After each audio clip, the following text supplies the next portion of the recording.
पूर्णतया वैध और सर्व सुविधा युक्त कॉलोनी केसर प्राइड में प्लॉट लेने के लिए दिए गए नंबर पर अभी संपर्क करें अथवा विजिट भी कर सकते हैं। आज बड़ा पावन और पुनीत अवसर है जिस जगह पे हम खड़े हैं।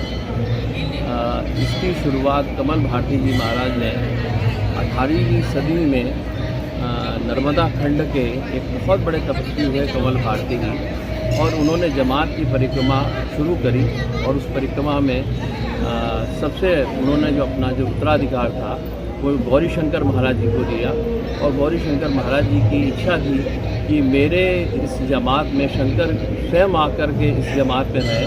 तो धुनी वाले दादाजी जिनको हम आज श्री केशवानंद जी महाराज जी के नाम से जानते हैं, वो जमात में आए और उसके 27 साल वो साईंखेड़ा में रहे। 3 साल उनके भ्रमण के बाद 3 दिन इस खंडवा की भूमि पे रहे।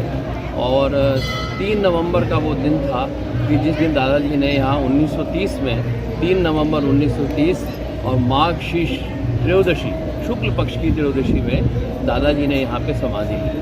और समाधि लेने के बाद चिर विश्राम यहीं कर लिया।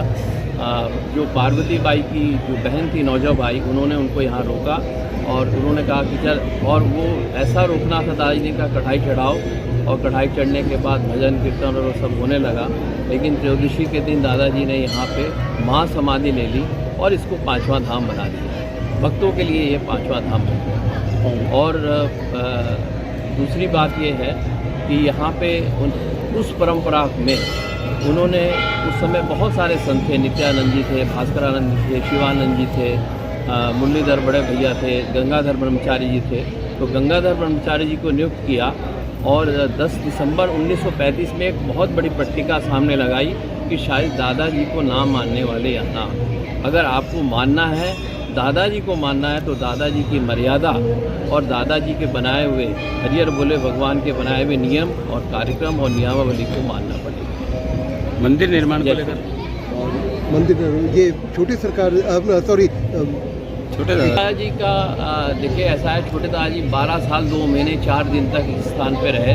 और उस समय में अंतिम उनका जब 1942 का समय आया, उस समय प्रयागराज का कुंभ था और दादाजी यहाँ कह के गए मैं चढ़ाव पे जा रहा हूँ, चढ़ के आऊँगा। तो उनका इच्छा थी कि मैं गुरु घर में अपनी मिट्टी को नहीं त्यागूँ, और वो वहाँ पे चले गए और वहाँ जाके इलाहाबाद में अलोपी बाग में विश्वनाथ चौधरी जी के परिवार में निवास किया उन्होंने।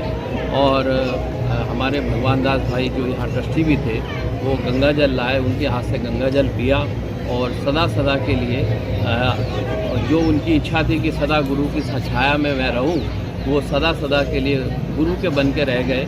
और उन्होंने एक बहुत सुंदर बात सिखाई अपने सभी भक्तों को कि पहले दादाजी के दर्शन करना, बाद में मेरे पास आना। आज भी प्रणाली है, लोग बड़े दादाजी की समाधि पे जाते हैं, फिर छोटे दादाजी से मिलने जाते हैं, फिर धूनी पे जाते हैं। तो गुरु मर्यादा क्या होती है, गुरु आज्ञा क्या होती है, किस तरह से हर चीज़, बड़े दादाजी की चादर बड़ी होती है, छोटे दादाजी की चादर छोटी होती है। हर चीज़ की उनका जो ऊपर जो लगता है वो भी बड़ा और छोटा है। हर चीज़, मंदिर भी हम देखते हैं बड़ा और छोटा है। और इतनी मर्यादा उन्होंने जो रखी, और वो 1942 से लेकर के आज तक वो मर्यादा यहाँ पर सब पालन करते हैं।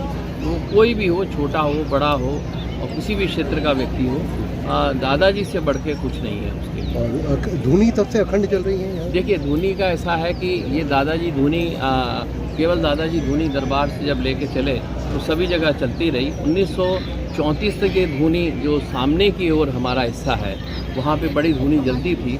लेकिन 1935 में दादाजी ने कहा जहाँ दादाजी वहाँ धुनी। तो 1935 में ये धुनी दादाजी के ठीक सामने आज हम लोग हवन करते हैं, पूजन करते हैं। तो 1935 से ये दादाजी के सम्मुख से अखंड धुनी भी है और अखंड अग्नि चूल्हे में भी है।